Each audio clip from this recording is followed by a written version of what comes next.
አንድ ታላቅ በጥሞስ የሚባል በኢየሩሳሌም ይኖር የነበረ ንጉሥ ነውና እነዚህን 46ቱን መጻሕፍት ከዕብራይስጥ ወደ ጽሑፍ ለመቀየር አዋጅ አሳወጀ እና ሁለት ሰዎችን ከዕብራይስጥ ወደ ጽሑፍ የሚተረጉሙትን ሊቃውንቱን 70 ሊቃናትን ሰብስቡልኝ አለ። ሁለት አሰበሰበና ከዛ 36 ድንኳንን አስተክሎ ይህ ሰው በዚያ ይሄንን መጽሐፈ ብሉያትን እንዲተረጉሙ ትእዛዝ ሰጠ። በዚያ ዘመን የነበረ ደግሞ እያንዳንዳቸው የደረሳቸው ስምዖን የሚባል መጽሐፈ ኢሳይያስ የደረሰው ስምዖን የሚባል ስምዖን እና መጽሐፈ ኢሳይያስ ደረሰውና ትንቢተ ኢሳይያስ ምዕራፍ 7 ቁጥር 14 ላይ ሲደርስ ድንግል በድንግልና ጸንሳ በድንግልና ወንድ ልጅ ትወልዳለች ስሙንም አማኑኤል ብላ ትጠራዋለች የሚለው አለ። ሲደርስ እንዴ እንኳን የአሕዛብ ንጉሥ ቀርቶ ሌላው ቢሆን አይቀበለኝም፣ እንዴት በድንግል በድንግልና ጸንሳ ሴት ያለ ወንድ ዘር መሬት ያለ ዘር እንዴት ሊሆን ይችላል? ይሄ ተአምር ነው፣ የሚሆን ነገር አይደለም አለና ይሄን ብተረጉም አይቀበለኝም፣ ከፍ ብሎ አንገቴን ዝቅ ብሎ ባቴን ይቆርጠኛል፣ ስለዚህ ሴት ትወልዳለች ብሎ ድንግል የሚለውን ፍቆ ሴት ብሎ ተረጎመ። ወዛ እንቅልፍ ያዘው፣ ሰመመን መጣበት። መልአኩ እንቅልፍ ጣለበትና መልአኩ መጥቶ ሴት የሚለውን ፍቆ ድንግል የሚለውን ጻፈበት። አሁን ሲነሳ ደግሞ ድንግል ተጽፏል። ምን አይነት ነው እኔ በቃ ምን ሆኛለሁ ይልና አሁንም ደግሞ ሴት ብሎ ጽፎ እያለ ደግሞ አሁንም እንቅልፍ ጣለበት፣ ድንግል ብሎ ጻፈበት መልአኩ። እንዲህ ያለና ሶስተኛ ደረጃ ደረሰና ሶስተኛው ላይ ምን አለ? መልአኩ መጥቶ ኢትመውት ዘእንበለ ትራይ መሲሖ ለእግዚአብሔር፣ ይሄንን ሰው ይሄንን ሕፃን ይሄንን አማኑኤል የተባለው ሕፃን ሳታይ አትሞትም፣ አታልቀዋል፣ አትፋቀዋል። ከዛም በኋላ ቀጠለ። ያን ጊዜ እንግዲህ ይሄ የተደረገው 5200 ዓመት ዓለም 5200 ዓመት ዓለም። ከዛ በኋላ ጌታ ተወለደ። ወደ ቤተ መቅደስ ይዘውት ሄዱ። ያ ሽማግሌ ስምዖን እዛ ቤተ መቅደስ ነበር። ወስዶ ይህንን ሕፃን ታቀፈው። ኢትመውት ዘእንበለ ትራይ መሲሖ ለእግዚአብሔር፣ ይህንን መሲህ ሳታይ አትሞትም፣ አትፋቀው ብሎት ነበረና ከዛ በኋላ ቤተ መቅደስ ሲሄድ ያ ሽማግሌ እዚያ ቦታ ያለው 300 ዓመት የኖረ ሰውነቱ የደረቀ ሰው ነው። ያንን ሕፃን ትንቢት ስለነበረ ታሪክም ስለነበረ ወስዶ ታቀፈው። ከዛ በኋላ የ30 ዓመት ጎልማሳ ሆነ፣ ታደሰ ይላል። ከምኔቱ ከእርጅና ታደሰ። ስምዖን ዛሬ ከምኔቱ ከእርጅና የታደሰበት ሕፃኑ ክርስቶስን የታቀፈበት 40 ቀኑ ዛሬ ነው። ምን አለ? ከዛ በኋላ ጌታ ሆይ አለ፣ አሁን እንደ ቃል ባሪያን በሰላም ታሰናብታለህ። ዓይኖች በሰዎች ሁሉ ፊት ያዘጋጀውን ማዳንን አይተዋልና፣ ዓይኖቼ በሰው ፊት ያዘጋጀውን ማዳንን አይተዋልና፣ እኔ ድኛለሁና በረከት አግኝቻለሁና በዚህ ዓለም 300 ዓመት ታስሬ እኖራለሁ። ፍታኝ፣ ወደ አንተ ልጠቃለል። ዛሬ ዓይኖቼ ማዳንን አይተዋልና፣ አዳኙን አይተውታልና፣ መድኃኒትን አይተውታልና ብሎ ዛሬ ስምዖን ይሄንን ምስጋና ያመሰገነበት ቀን ነውና ከዛም ቀጥሎ ለእመቤታችን ደግሞ ትንቢት ተናገረባት። ምን አላት? ስምዖንን ባረካቸው። እናቱን ማርያምን እነሆ የብዙዎችን ልብ ሐሳብ ይገለጽ ዘንድ ይህ በእግዚአብሔር ላሉት ለብዙዎች ለመውደቃቸውና ለመነሳታቸው ለሚቃወሙትም ምልክት ተሹሟል። በአንቺ ደግሞ በነፍስሽ ሰይፍ ያልፋል። በነፍስሽ ሰይፍ ያልፋል። ምን ማለት ነው?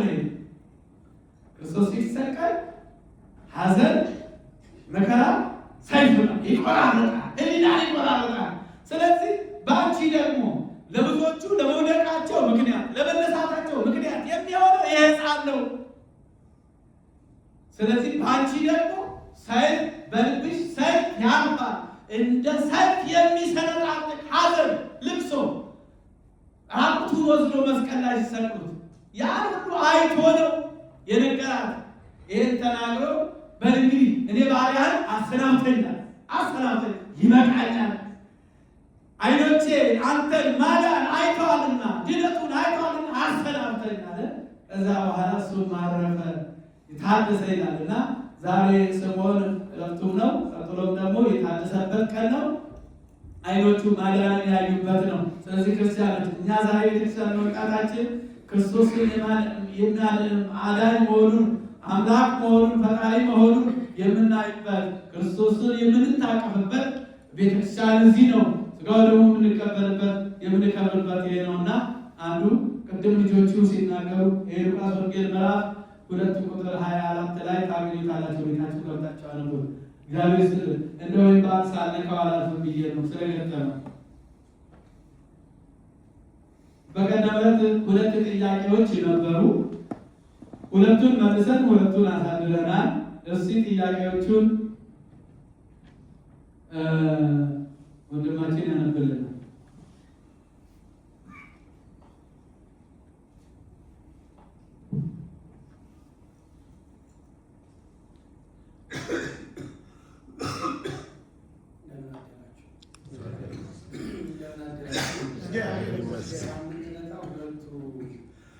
ዛሬ ደግሞ አስተምረውታል። አንደኛውን ሶስቱን ተመልሰዋል ማለት ነው። ግን ይጨምሩበታል። ስለ ጾም ነው። ከእናንተ የተሰበሰቡ ናቸው። ይህን ጾሙን በተለይ እንደዚህ ጥያቄዎች እየተነሱ የሚመለሱበት ይሆናል ማለት ነው። ስለ ሕፃን መወለድ ነበረ ሳምንት ዕለታ በ40-80 ቀን ለምን ይጠመቃል የሚል ነበር። ከተጠመቀስ በኋላ የማን ኃላፊነት ነው የሚል የነበረው ወይም በደንብ አብራርተዋል። ስለ ንስሐ አባት ከየት ይያዛል፣ እንዴት ይያዛል፣ እንዴት ነው ንስሐ የሚገባው የሚለውንም ንስሐ አባት ከየት ከአጥቢያ እንደሚያዝ አብራርተዋል። በደንብ መጽሐፍ ቅዱስ መሰረት ያደረገ ማለት ነው። ሶስተኛው ስለ ቅዱስ ቁርባን ወቅቱም ስለሆነ ይህን በደንብ ይሄዱበታል። ጾሙን ነክተውታል። አራተኛው ጥያቄ ስለ ጾሙ ቅዱስ ቁርባን ለመቀበል በየዕለቱ የሚገጥሙን ጥቃቅን ነገሮች እንዴት ይታያሉ? ለምሳሌ መሳሳት፣ ከልጆች ጋር፣ ከጓደኛ ጋር፣ ከቤተሰብ ጋር መጨቃጨቅ ከመቀበል ይከለክላል ወይ? አጠቃላይ ስጋው ደሙ ላይ አቀባበልን፣ ንስሐ አገባብን ከተቀበሉ በኋላና በፊት ሊደረጉ የሚገባቸው ጥንቃቄዎች ምንድን ናቸው? እሺ፣ በጣም አመሰግናለሁ። እንግዲህ ስጋው ደግሞ ከመቀበላችን በፊት ጥንቃቄ እንዴት ያስፈልጋል ነው። እንግዲህ ያው ስጋው ደግሞ ከመቀበላችን በፊት ጥንቃቄው ንስሐ መግባት ነው። ንስሐ መግባት ከዛ ቀጥሎ ደግሞ በአንዳንድ አይኖራችን ዝሩን ይበተናል። በብዙ መልኩ ትንሽ ይበቃዋል፣ ያዝናል፣ ይደሰታል። ከቤተሰብ ጋራ ከጓደኛ ጋራ ለመጨቃጨቅን የሚለው ነገር መቼም ሰው ከአራቱ ባህሪያት የተፈጠረ ስለሆነ ቁጣ ይስማማዋል። አራቱ ባህሪያት ስጋ እሳት ነው፣ ነፋስ ነው፣ ውሃ ነው፣ መሬት ነው እና ከአራቱ የተፈጠረ ቁጣ ይስማማዋል። ስለዚህ ይሄንን እንትን ማድረግ የሚገባ ምንድን ነው? መዝሙረ ዳዊት መዝሙር 4 ቁጥር 4 ነው። ተምው ወይታብሱ ተምው ወይታብሱ፣ ተቆጡ ነገር ግን አትበድሉ። መጽሐፍ ተናገሩት። ተቆጡ ነገር ግን ኃጢአት አታድርጉ፣ በመኝታችሁ ሳላችሁ በልባችሁ አስቡ። በቃ ተቆጡ ነገር ግን ኃጢአት አታድርጉ። በቤተሰብ መካከል በሆነ ነገር መነጋገር አለ፣ መጨቃጨቅ አለ፣ መነጋገር ንግግር አለ። ነገር ግን ኃጢአት ቂም አትያዙ፣ ቂም አትያዙ። በሚገባ ተቆጡ። ልጆች ሲያጠፉ መቆጣት አለ። ትምህርት አልማር ሲል መግረፍ መቆጣት አለ። በቤተሰብ መካከል ልጆች በቤተሰብ መካከልም ደግሞ አንዳንድ ጥፋት ሊኖር ይችላል። ያንን መቆጣት የሚገባ ተኑ አለ፣ ተቆጡ አለ። በሚገባ ተቆጡ። ነገር ግን አትበድሉ፣ ኃጢአትን አትስሩ ብሎ ይህንን ቃል ይነግራል። ኤፌሶን 4:26 አውጣስ። ኤፌሶን 4:26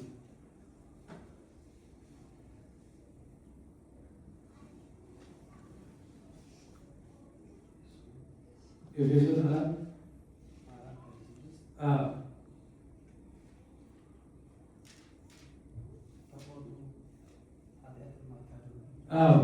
ተቆጡ።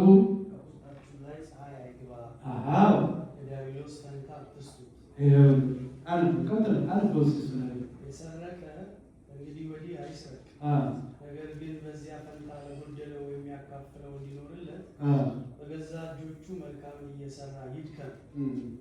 ለሚሰሙት ጸጋን ይሰጥ ዘንድ እንደሚያስፈልግ ለማነጽ የሚጠቅም ማናቸውም በጎ ቃል እንጂ ክፉ ቃል ካፋችሁ ከቶ አይውጣ። ለቤዛም ቀን የታተማችሁበት ቅዱሱን የእግዚአብሔር መንፈስ አታሳዝኑ። መራርነትና ንዴት፣ ቁጣም፣ ጩኸትም፣ መሳደብም ሁሉ ከክፋት ሁሉ ጋር ከእናንተ ዘንድ ይወገድ። መጽሐፉ ይህንን የሚለው ተቆጡ አለ። ዛሬ ተናገሩ ብሎ ነገር ግን አቅርሩ ማዕተክሙ ዘእንበለ ኢይርብ ፀሐይ ሳይገባ በቁጣችሁ ላይ ፀሐይ ሳይገባ ቁጣችሁን አብርዱ። ቂም ይዛችሁ አትሂዱ። ቂም ይዛችሁ አትሂዱ። በልቡናችሁ ውስጥ ቂምን አታሳድሩት። በሽታ ነው፣ መርዝ ነው። ምንድን ነው? እናንተን ይበላችኋል። ውስጣችሁ ያን ሰው ስታስቡ አይምሯችሁ በውስጣችሁ ሲመላለስ እናንተን እንደ እንትን ይበላችኋል። ውስጣችሁ እንደ አሲድ ማለት ውስጥን ይበላል። እንዲህ አለ፣ እንዲህ አለች፣ እንዲህ አደረገ፣ እንዲህ አደረጉ፣ እንዲህ ሰሩ ሲል አይምሮ ሁልጊዜ ያን ሲያስብ እንደ አሲድ ሰውነቱ ውስጡን ይበላል። ስለዚህ በቁጣችሁ ላይ ፀሐይ አይግባ፣ ወዲያውኑ ይቅር በሉ፣ ተዉት፣ እለፉት ነው እንጂ አራቱ ባለት ስጋ የለበሰ ሰው ማነው የማይቆጣ? ማነው የማይበሳጭ? ማነው የማይናደድ? ነገር ግን በቁጣችሁ ላይ ፀሐይ አይግባ። የዛሬው ቁጣ ለነገ አይደል፣ አታሳድሩት ማለት ነው። ስለዚህ ለቤዛ ቀን የታተማችሁበትን ቅዱሱን አካላችሁን በመንፈስ ቅዱስ የታተመ አካላችሁን ሕይወታችሁን አታሳዝኑት። ከአንደበታችሁ ክፉ ነገር አይውጣ። ወኢይጻ አቢይ ነገር እምአፉክሙ፣ ከአንደበታችሁ ክፉ ነገር አይውጣ። ስለዚህ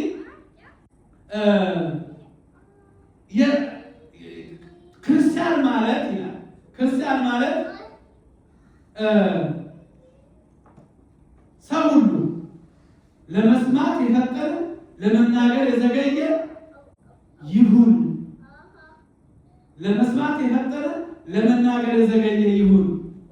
የሰው ቁጣ የእግዚአብሔርን ስራ አያሰራምና። የሰው ቁጣ ራሱንም ይበላዋል፣ ያንንም ሰው ይበላዋል። የተናገረውን ሰው ይበላዋል፣ ራሱም ደግሞ ውስጡ አይምሮ ሲመላለስ ያ በሽታ ነው። በመንፈሳዊ ሕይወት ይሄ ቅዱሱን ለቤዛ ቀን የታተማችሁበትን ቅዱሱን እግዚአብሔርን ቅድስና ታረክሱበታላችሁና። ስለዚህ ክፉ ነገር ያዕቆብ ምዕራፍ 1:19 ላይ ቃል ነው ይሄን ቃል የሚናገረው። የሰው ቁጣ የእግዚአብሔርን ስራ አያሰራም። እንዲሁ ሲበሳጭ ሌላውን ሲል ሕሊናውን ይጎዳልና በቁጣችሁ ላይ ፀሐይ አይግባ። ፀሐይ ወዲያውኑ አታሳድሩት። ስለዚህ እሱማ መላካዊ ባህሪ ያዙ ብቻ ማለት ነው። ሰው እሳትነት ባህሪ አለ ውስጣችን፣ የነፋስ ባህሪ ውሃ ውስጣችን አለ፣ የእሳትነት ባህሪ ውስጣችን አለ። ያ እሱ ነው። ሰው ማለት አራቱ ባህሪያተ ሥጋ የተስማሙለት ነው። የተረጋጋ የሰከነ አረፋ የደፈቀ አራቱ ባህሪያተ ሥጋ የተስማሙለት እሳቱ ውሃው እሳቱን ሳያጠፋው እንደገና ደግሞ እሳቱ ደግሞ መሬቱን ሳይበላው እንደዚህ አራቱ ባህሪያተ ሥጋ የተስማሙለት ሰው እሱ እንደዚያ ነው ክርስቲያን መሆን ማለት ነው። እና አራቱ ባህሪያተ ሥጋ አስማምቶ ቁጣውንም አውርዶ እሳትነቱን አለዛው ውሃም እዛ ውስጥ አለ፣ እንደገና ደግሞ ነፋስም እዛ ውስጥ አለ፣ ቻይነት መሬትም አለ። ይሄንን አስማምቶ መኖር ከኛ የሚጠበቅ ነውና በዚህ ሰዓት እንደዚህ አድርጉ እንጂ መቼም ሰው ሆነን ሌላ አራቱ ባህሪያተ ሥጋ ለብሰን መቼም የማንቆጣ አንኖርምና ዞሮ ቂም አትያዙ ነው። ቂም ኃጢአት ነው። ቂም መርዝ ነው። ቂም በሽታ ነው። በየትኛው ላይ በቁጣችን ፀሐይ አይባል የተባለ በልቡና ቂም በቀልን የያዘ ነው የተባለ እና ስለዚህ ይሄ መርዝ ስለሆነ ሁላችሁም በሚገባ ተቆጡ። በልጆቻችሁ ላይ ተቆጡ። በቤተሰብ ሲያጠፉ መቆጣት አለ። ግን ቂም አትያዙ፣ አትበድሉ፣ ያን ሰው አታርቁ፣ አትግዱ ማለት ነው እንጂ በቤተሰብ መካከል እንዴት ተደርጎ ነው ሳንነጋገር እንዲሁ ምንኖረው? ሰዎች ነን እኮ መኖር አንችልም። ነገር ግን ቁጣችን ላይ ፀሐይ መግባት የለበትም። በቃ እዚሁ መቃጠል እዚሁ መጥፋት አለበት እና ልጅ ሲያጠፋ መቆጣት፣ አልማር ሲል መቆጣት፣ በቤተሰብ መካከል ያለው መቆጣት፣ ሃይማኖት ሲበረዝ በሃይማኖት ምክንያት ክህደት ሲመጣ መቆጣት ያለ አባቶቻችን ይህን ያስቀመጡ እና ይኸው ነው። ሌላው እንግዲህ ስለ ከቁርባን በፊት ያው ንስሐ መግባት ነው፣ ያው መጸለይ ነው። ከዛ ደግሞ 18 ሰዓት መጾም ነው። 18 ሰዓት መጾም ነው። ከቁርባን በኋላ ደግሞ ምንድን ነው የሚደረገው? ጥያቄ አልመስልም። ከቁርባን በኋላ ደግሞ ላብን የሚያልብ ስራ አለመስራት ነው። ገላን አለመታጠብ ነው። ፀጉርን አለመላጨት ነው። ያ ዕለት ክርስቶስን ተሸክማችሁታል፣ አዝላችሁታል እና የሚያደክም ስራ ክፉ ወደ ሌላ ቦታ አለመሄድ ነው። ከአቅም በላይ አለመብላት ነው። ቁጣት እስከሚይዝ ድረስ አለመብላት። ለምን? ከአቅም በላይ የሚጠጣ ከሆነ ከአቅም በላይ የሚበላ ከሆነ ያ ሊወጣ ይችላል። ስለዚህ በዚህ ጥንቃቄ ማድረግ ነው፣ ማክበር ነው። ስለዚህ ክርስቶስን በስጋው ያከበረንን በሞቱ ያከበረንን ደግሞ ስንሸክሙ ማክበር አለብን። የተሸከምነው ወይም ደግሞ የተቀበልነው ንጉሥ ነውና እኛ ደግሞ ዙፋኖቹ ነን። የተቀበልነው እሱ ንጉሥ ነው፣ እኛ ዙፋኖቹ ነን። ስለዚህ ዙፋኑ መነቃነቅ የለበትም። በእኛ ላይ እሱ በዙፋኑ ላይ ከብሮ ያለው ንጉሥ ነው። እግዚአብሔር ንጉሡ ቅርብ አለ። ከዓለም በፊት ንጉሥ የነበረ ጌታ ስጋ ለብሶ እኛን ደግሞ ተዋህዶ ይኸው በእኛ ላይ የተቀመጠው ንጉሠ ሰማይ ወምድር ክርስቶስ ስለሆነ በዚያ ጥንቃቄ ማድረግ ነው። ከዚህ ሌላ የሚያስጨንቅ አምላክ ነው። ችግራቸው ሸክማቸው የከበዳቸው ወደ እኔ ነው ያሳልፋቸው። ብዙ እኛ ተብትቦ የሚያስረን ነገር የለም። አሁን እኮ እኛ ራሳችን ማንሸከመውን እየተሸከምን ነው እንጂ ክርስቶስ እኮ ሸክሜ ቀላል ነው፣ ቀንበሬም ልዝብ ነው፣ ወደ እኔ ነው፣ ለነፍሳችሁ እረፍት ታገኛላችሁ እኮ ያለ እና ስለዚህ በንስሐ ተመልሶ በዚህ በስጋው ደግሞ ከብሮ መኖር ነውና ተሙ ወይታብሱ ይላል። ተሙ ወይታብሱ ለንግሱ ተቆጡ ግን አትበድሉ በማለት ቃሉን ያስተምረናል ማለት ነው።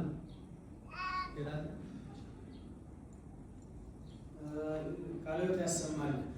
ቃልዎት ያሰማል። የመጨረሻው ጾምን በተመለከተ ነው። አንደኛውን መልሰውታል ቅድም ሲያስተምሩ፣ ምናልባት አረፍ ብለን የነበር ካለን ያብራሩታል። ጾምን በተመለከተ ለምን ጥሉላት አይበሉም? ጥሉላት ማለት ቅድም የተጠቀሱት የወተት እና የከብት ተዋጽኦችን ማለት ለምንድን ነው እነሱን የምንከለከለው? መጽሐፍ ቅዱስ ላይ ምናለ ነው? በዚህ ሀገር እንዴት ሰዓቱንና ስራን መሰረት አድርገን እንጹም? ለምሳሌ የሌሊት ተረኛ የሆንን ቀን ተኝተን ነው የምንውለው፣ አንበላም፣ ጾምም ሆነም አልሆነም እና በተቃራኒው ደግሞ የቀኑ ደግሞ ስራው ሆኖ ከሰዓት ጋር የተያዙ ሂደቶችን እንዴት እናስታርቃቸው? ጾምን በተመለከተ ማወቅ ያለብንን እንግዲህ ለምን በጾም ጥሉላት አይበሉም? ጥሉላት ማለት ያው ቅቤና ስጋ ነክ ነገሮች ናቸው። ቅድም በትምህርቱ ላይ የተመለስኩት ይመስላል። ቅድምም ዳንኤል ማለፊያ እንጀራም አልበላሁም፣ ስጋም አልበላሁም፣ እንደገና ደግሞ ጠጅም አልጠጣሁም፣ ሰውነቴንም አልተቀባሁም ነው ያለ። ለምን? ስጋ ለማርከም እቺ ስጋ የምትበላ የምትጠጣ ከሆነ ትፋንናለች። ልጓም ያስፈልጋል። ለአንድ ፈረስ ለአንድ በቅሎ ምን ያስፈልጋል? ልጓም ማለት ነው። አለበለዚያ ጋማውን ከያዝከው ዝም ብሎ ነው የሚበረው። ግመል በቅሎ ፈረሱ የሚያዘው በጋማው ነው በልጓሙ ነው? በልጓም ነው። ጋማውን ከያዝከው ዝም ብሎ ይዞ ይሄዳል። ከዚያ በኋላ እየፈረጠጠ ይጥላል መሬት ላይ ትሰባበራለህ። ስለዚህ ጾም ልጓም ነው። ለምን? በቅሎን በመስመር እንዲሄድ የሚያደርገው ልጓሙ ስለሆነ ባለቤቱ ልጓም ነው የሚይዘው። አለበለዚያ እየዘለለ ነው የሚመለሰው። ጾም ካልጾም እግዚአብሔር እንዴት ልናውቅ እንችላለን? እንዴት ልናውቅ እንችላለን? አምላካችን እንዴት ጾም በጾም ምንድነው ዳዊት እንደተናገረው ወቀስ አይክዋ በጾም ለነፍሴ ስጋዬ በጾም ቀጣኋት ይላል። በጾም ቀጣኋት። እግዚአብሔር ያን ስንጾም ስንጸልይ እግዚአብሔር በእኛ ላይ ያደርብናል። የሚበላ የሚጠጣ ከሆነ እንዴት እግዚአብሔር ሊያውቀው ይችላል? እንዴት እግዚአብሔር ሊረዳው ይችላል? አይችልም። የሚታየው መብሉ ነው፣ የሚታየው መጠጡ ነው፣ ዳንሱ ነው፣ ጭፈራው ነው እንጂ ሰው ከጠገበ በኋላ እንግዲህ ሰውነት ከፋፋ በኋላ የሚያመጣው ስሜት ተመልከቱ። እንግዲህ ወደ ኃጢአት ነው ምግብ የሚወስደው። ጥሉላቱ ቀጥታ ምን ይልከዋል? አሁን በጾማችሁ ሰዓትና በዚህ በጾምና በፍስክ ሰውነታችን እኩል አይደለም። ሰውነታችን እኩል አይደለም። ጾም ደግሞ መድኃኒትም ነው።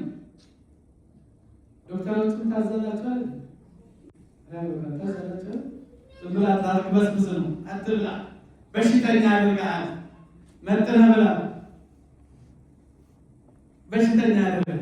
ለስጋ ጥሩ ነው ጾም፣ ለስጋ ጤናማ ያደርጋል። ዝም ብሎ ያለውን አግበስብሶ የሚበላ ከሆነ የዚህ ሀገር ሰዎች አይታችኋል። ጥሞቹ በዚህ ያሉ የ18 የ16 ልጆች በቃ ወዛው ይቀራል፣ መሬት ላይ መንቀሳቀስ አይችሉም። ስለዚህ ያለ ልክ ስለሚበላ ያለ ልክ አሳማ አይታችኋል። በጣም ብዙ በቃ 24 ሰዓት ስለሚበላ አንድ እንቸል ያለችው ሰምታችኋል። ግን እሱ ሳሪ ሰምታ ሳቴ ይበቃል እና ስለዚህ አሳማ አይታችኋል። ብሎ ነው የሚበላ ብሎ ሜላ ነው ያገኘው ነው የሚበላ እና እቺ የጥንቸሏና የአንበሳውን ነገር ልናገራቸው እና ጥንቸሏ አውጣኝ ያለች ትጸልያለች። አንበሳው ደግሞ አምላክ ፈጣሪ ወጥ መቼም እግዚአብሔር የጥንቸሏም አምላክ እግዚአብሔር ነው፣ የአንበሳውም አምላክ እግዚአብሔር ነው። ጥንቸሏ አውጣኝ እንደው ጥንቸል አትወፍርም፣ በጣም አትወፍር ስቡና ስለምትሰጋ ትንቀሳቀሱ ሁሉም ነገር ነው የሚያሳልፈው። አንበሳው ጅቡ ሁሉም ነገር የሚበላት እና እሷ አውጣኛ አውጣኛ እያለች ትጸልያለች። አንበሳው ደግሞ አብላኛ አብላኛ አብላኛ ያለች ደግሞ እያለ ደግሞ ይጸልያል።